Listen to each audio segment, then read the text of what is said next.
I think that's real quick. I wish you Merry Christmas, have a happy and successful year 2021, and most importantly, stay healthy. And so in 2021, we are going to keep creating new code tutorial for you to help you improve your skills and help you get results in practical code projects. So I would suggest that you start 2 habits today, all the way through 2021. The first habit is read at least 1 page of a programming book every year.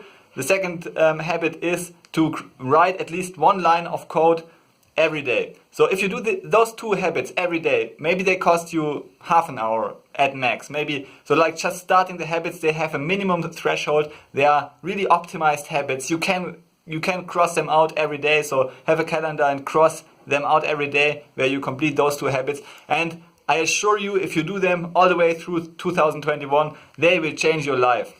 They will completely transform your life. I have started with those 2 habits myself, the Finxter coding business online myself, and they will change your life to the better. So implement those 2 habits today, and I have a small Christmas challenge. I'll give a link in the description below. If you solve the puzzle, you get a link to a free PDF, to a free programming book, so that you can start with habit number 1. Okay, thanks for everything. Thanks for your attention. We are really grateful to have you here, and wish you all the best. See you in the upcoming months and upcoming years. Bye.